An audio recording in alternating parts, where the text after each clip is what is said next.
എല്ലാവർക്കും എൻ്റെ പുതിയ വീഡിയോയിലേക്ക് സ്വാഗതം. ഞാൻ നിങ്ങളുമായി പങ്കുവെക്കാൻ ആഗ്രഹിക്കുന്ന വിഷയം പഞ്ചായത്ത് തിരഞ്ഞെടുപ്പാണ്. നമുക്കറിയാം, ത്രിതല പഞ്ചായത്ത് തിരഞ്ഞെടുപ്പ് അടുത്ത മാസമാണ്. 3 മുന്നണികൾ വിവിധ രാഷ്ട്രീയ പാർട്ടികളുമായി നിരവധി സ്ഥാനാർത്ഥികളുമായി മത്സരരംഗത്തുണ്ട്. പലപ്പോഴും ഇടതുപക്ഷത്തിനാണ് ത്രിതല പഞ്ചായത്ത് തിരഞ്ഞെടുപ്പിൽ ഒരു മേൽക്കൈ. ഇത്തവണ നമ്മുടെ സംസ്ഥാന സർക്കാരിൻ്റെ ഭരണ നേട്ടങ്ങളും ഭരണപരാജയങ്ങളും വിലയിരുത്തപ്പെടുമെന്നുള്ള കാര്യത്തിൽ യാതൊരു തർക്കവുമില്ല. ഞാൻ നിങ്ങളുമായി ആദ്യം തന്നെ പങ്കുവെക്കാൻ ആഗ്രഹിക്കുന്ന വിഷയം നമ്മുടെ പഞ്ചായത്ത് മെമ്പർമാരുടെ കടമകളെക്കുറിച്ചാണ്. നമ്മുടെ പഞ്ചായത്ത് മെമ്പർമാരുടെ കാലാവധി 5 വർഷമാണ്. ആ 5 വർഷം കൊണ്ട് നിരവധി കടമകൾ അവർക്ക് ജനങ്ങളോട് നിർവഹിക്കാനുണ്ട്. നമ്മുടെ കേരളത്തിൽ ചെറുതും വലുതുമായ നിരവധി പഞ്ചായത്തുകളുണ്ട്. ഒന്നാമത്തെ കടമ എന്ന് പറയുന്നത് പ്രാദേശിക വികസന പദ്ധതിയിടലാണ്. 5 വർഷ പദ്ധതികളും 1 വർഷ പദ്ധതികളുമുണ്ട്. ഈ പദ്ധതികൾ നിർമ്മിച്ച് അത് നടപ്പിലാക്കുക എന്നതാണ് പഞ്ചായത്ത് മെമ്പറുടെ പ്രധാനപ്പെട്ട കടമ.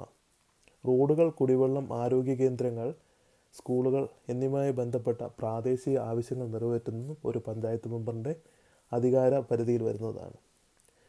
ജനങ്ങൾക്ക് ഉപകരിക്കുന്ന പദ്ധതികൾ നിർദ്ദേശിക്കുക, ക്ഷേമവും സാമൂഹിക പിന്തുണയും സമൂഹത്തിലെ പിന്നോക്കാവസ്ഥയിൽ കഴിയുന്നവർക്ക് നൽകുക. അതായത് മുതിർന്നവർ, സ്ത്രീകൾ, കുട്ടികൾ, വികലാംഗർ, സാമ്പത്തികമായി പിന്നോക്കം നിൽക്കുന്നവർ എന്നിവർക്ക് സഹായം നൽകുക.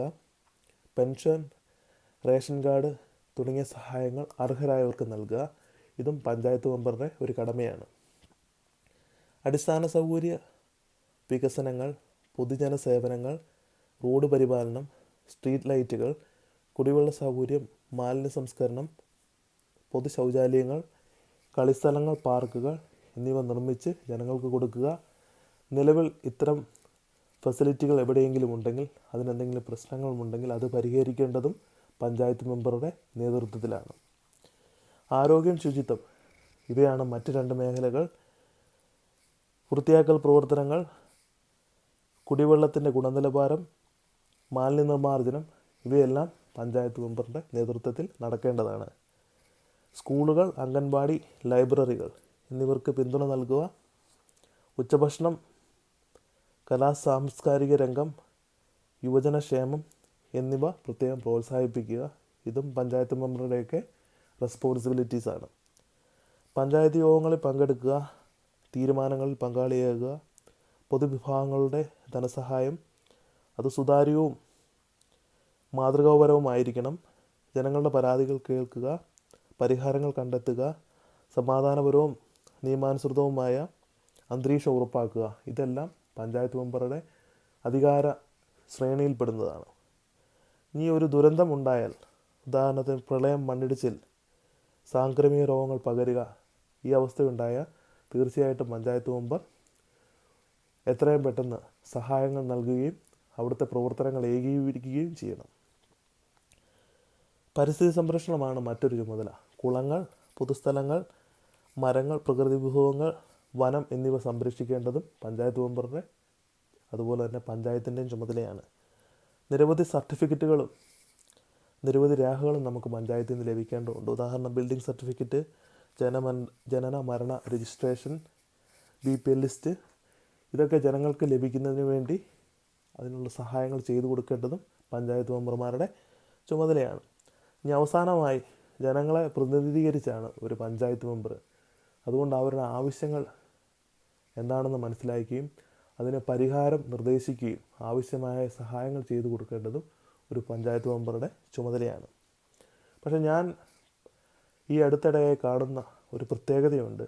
പല പഞ്ചായത്ത് മെമ്പർമാരും വളരെ ധാർഷ്ട്യത്തോടെയാണ് വോട്ടർമാരോട് പെരുമാറുന്നത്. ഒരു പഞ്ചായത്ത് മെമ്പറായി ജയിക്കുന്ന ആ നിമിഷം മുതൽ അവർ വിചാരം അവർ രാജാവാണ്, രാജാവ് ഒരു ആനപ്പുറത്താണ് എഴുന്നള്ളുന്നത്. ഇനി നമ്മുടെ എങ്ങാനും പഞ്ചായത്ത് മെമ്പർമാർ നിർഭാഗ്യവശാൽ ഒരു പ്രസിഡൻ്റായാൽ അമേരിക്കൻ പ്രസിഡൻ്റ് എന്നുള്ള ചിന്താഗതിയാണ് പല പഞ്ചായത്ത് മെമ്പർമാർക്കും പല പഞ്ചായത്ത് പ്രസിഡന്റുമാർക്കും ഉള്ളത്. ശരിക്കും ഇവരൊരു കാര്യം മനസ്സിലാക്കണം. ജനങ്ങളാൽ തിരഞ്ഞെടുക്കപ്പെട്ട ജനങ്ങളുടെ ദാസന്മാരാണ് ഇവർ. അവർ ജനങ്ങളോട് വളരെ എളിമയോടും സൗമ്യതയോടും കൂടി പെരുമാറണം. ഇനി ചില പഞ്ചായത്ത് മെമ്പർമാരുണ്ട്, പഞ്ചായത്ത് തങ്ങളുടെ കുത്തകയാക്കി വെക്കും. അതായത് ഇവരൊക്കെ യുവാവായിരിക്കുമ്പോൾ തന്നെ പഞ്ചായത്ത് മെമ്പറായി മരിക്കുന്നത് വരെ ഇവർക്ക് പഞ്ചായത്ത് മെമ്പറോ പ്രസിഡൻ്റോ ആകണം. നമ്മളൊരു കാര്യം മനസ്സിലാക്കണം, ജനാധിപത്യത്തിൻ്റെ ചൂഷണത്തിൻ്റെ ഏറ്റവും വലിയ ഉദാഹരണമാണിത്. എന്താണ് ചെയ്യേണ്ടത്? ഇവരുടെ എതിർ സ്ഥാനാർത്ഥിനെ നമ്മൾ വിജയിപ്പിക്കണം. അത് UDF ആയിക്കോട്ടെ, LDF ആയിക്കോട്ടെ, BJP ആയിക്കോട്ടെ. അങ്ങനെ ഇതുപോലെയുള്ള വിത്തുകാളകളെ നമ്മൾ സമൂഹത്തിൽ നിന്ന് തന്നെ മാറ്റി നിർത്തണം. കാരണം അവർക്കിതൊരു തൊഴിലാണ്. അവർക്കിത് പണം തട്ടിയെടുക്കാനുള്ള അല്ലെങ്കിൽ ജനങ്ങളുടെ ക്ഷേമപ്രവർത്തനം തടയാനുള്ള ഒരേ ഒരു മാർഗമാണ്. ഈ ചില പഞ്ചായത്ത് മെമ്പർമാരുണ്ട്, കുടുംബത്തിൻ്റെ സ്വത്തായി വെക്കുന്നവരുണ്ട്. ഒന്നുമില്ല ഭാര്യ അല്ലെങ്കിൽ ഭർത്താവ്, അടുത്ത പ്രാവശ്യം ഭർത്താവിൻ്റെ അനിയൻ, അനിയൻ്റെ ഭാര്യ, അല്ലെ മക്കൾ. ഇത് ചില പഞ്ചായത്തുകളിൽ നടക്കുന്ന അല്ലെങ്കിൽ ചില വാർഡുകളിൽ നടക്കുന്ന ഒരു പ്രക്രിയയാണ്. നമ്മൾ കേരളത്തിലെ എല്ലാ പഞ്ചായത്തുകളിലും പരിശോധിച്ചാൽ കാണാവുന്നതാണ്. ഇങ്ങനെയുള്ള വ്യക്തികളെയും ഇങ്ങനെയുള്ള പഞ്ചായത്ത് മെമ്പർമാരെയും നമ്മൾ ഒരിക്കലും ജയിപ്പിക്കരുത്. കാരണം അധികാരവും പണവുമാണ് അവരുടെ ലക്ഷ്യം. അതുകൊണ്ടാണ് അവരിതിങ്ങനെ കടിച്ചു തൂങ്ങി കിടക്കുന്നത്. നമ്മൾ ഈ പഞ്ചായത്ത് മെമ്പർമാരോടൊക്കെ ചോദിച്ചാൽ അവർ പറയും, അയ്യോ ഞങ്ങൾക്ക് പഞ്ചായത്തിൽ നിന്ന് കിട്ടുന്ന ശമ്പളം മാത്രമേ ഉള്ളൂ, വേറൊന്നും ഞങ്ങൾക്ക് കിട്ടാനില്ല. തികച്ചും തെറ്റാണ്. പഞ്ചായത്തിൻ്റെ എല്ലാ പദ്ധതികളിലെയും വിഹിതങ്ങൾ ഇവർക്ക് കൃത്യമായി ലഭിക്കാറുണ്ട്. അതുപോലെ തന്നെ ഇവർ കോൺട്രാക്റ്റ് കൊടുക്കുന്ന വ്യക്തിയിൽ നിന്നും ഇവർക്ക് കമ്മീഷൻ ലഭിക്കാറുണ്ട്. പലപ്പോഴും പല പഞ്ചായത്ത് മെമ്പർമാരും പഞ്ചായത്ത് മെമ്പർ ആകുന്നതിന് മുമ്പ് ദരിദ്രന്മാരായിരിക്കും. പക്ഷെ അവർ പഞ്ചായത്ത് മെമ്പർ ആയതിനു ശേഷം സമ്പന്നരാകുന്നത് നമ്മൾ തന്നെ കണ്ടിട്ടുണ്ട്. ഈ ചില പഞ്ചായത്ത് മെമ്പർമാരുണ്ട്, അവർ രാഷ്ട്രീയ പാർട്ടികളെ ഭീഷണിപ്പെടുത്തും. അവർ പറയും, ഞങ്ങൾക്ക് ഈ വാർഡിൽ ഞങ്ങളുടെ കുടുംബത്തിൻ്റേതായ 50 വോട്ടുണ്ട്, 100 വോട്ടുണ്ട്. അവരിത് വെച്ച് ഇടതുപക്ഷത്തിനെയും BJPനെയും UDFനെയും ഒക്കെ അവരങ്ങ് പേടിപ്പിക്കും. ഈ രാഷ്ട്രീയ പാർട്ടികൾ പേടിച്ചിട്ട് ഇവർക്ക് തന്നെ സീറ്റ് കൊടുക്കും. അങ്ങനെ അവരത് വെച്ച് ചൂഷണം ചെയ്യും. ഇത് നമ്മുടെ ജനാധിപത്യത്തിൻ്റെ മറ്റൊരു ചൂഷണ രീതിയാണ്. അതുകൊണ്ട് ഇവരെയുള്ളവരെ നമ്മൾ എന്ത് ചെയ്യണം? ഇങ്ങനെയുള്ളവരെയും നമ്മൾ ജനാധിപത്യത്തിൻ്റെ സംവിധാനത്തിൽ നിന്ന് പുറത്താക്കണം. അതായത് ഇവരെയും തോൽപ്പിക്കണം നമ്മൾ. അപ്പോൾ നമ്മുടെ സുഹൃത്തുക്കളായിരിക്കാം, ബന്ധുക്കളായിരിക്കാം, അയൽപ്പക്കക്കാരായിരിക്കാം. അവരെ തോൽപ്പിച്ചതിന് ശേഷം പിറ്റേ ദിവസം അവരോട് പോയി നമ്മൾ സഹതാപം പങ്കിടണം. അയ്യോ നീ തോറ്റുപോയി, എനിക്ക് വളരെയേറെ ബുദ്ധിമുട്ടുണ്ട്. അവർ മനസ്സിലാക്കണം, ജനാധിപത്യം ജനങ്ങളാൽ തിരഞ്ഞെടുക്കപ്പെടുന്ന ഒരു പ്രക്രിയയാണ്. എന്തിനാണ് ഇവരൊക്കെ ഇതേ കടിച്ചു തൂങ്ങി കിടക്കുന്നത്? 1 അല്ല 2 തവണ. അതിനുശേഷം ഇവർ കൊഴിഞ്ഞു പോകണം. പുതിയ ആൾക്കാർ വരട്ടെ. എന്തിനാണ് ഈ പഴയ കുറ്റികളെ നമ്മൾ സഹിക്കുന്നത്? പുതിയ കുറ്റികൾ വരട്ടെ. അവരും ഇതിൽ നിന്ന് എന്തെങ്കിലുമൊക്കെ നക്കാപ്പിച്ച് എടുത്തുകൊണ്ട് പോയി അവരുടെ ജീവിതവും നല്ലതാകട്ടെ. പുതിയ പുതിയ തലമുറകൾ വരട്ടെ. നമ്മുടെ യുവജനങ്ങൾക്കൊന്നും രാഷ്ട്രീയത്തോടൊപ്പം താല്പര്യമില്ല. അവരൊക്കെ ഈ പൊതുജന സേവന രംഗത്തേക്ക് കടന്നു വരട്ടെ. നിരവധി ആശയങ്ങളും വ്യത്യസ്ത അഭിപ്രായങ്ങളുള്ളവരാണ്. അതൊക്കെ തീർച്ചയായിട്ടും നമ്മുടെ ജനങ്ങൾക്ക് നല്ല രീതിയിൽ ഉതകുന്നതാകുകയാണെങ്കിൽ നമുക്ക് തീർച്ചയായിട്ടും അങ്ങനെയുള്ളവരെ വിജയിപ്പിക്കാനാണ് നോക്കേണ്ടത്.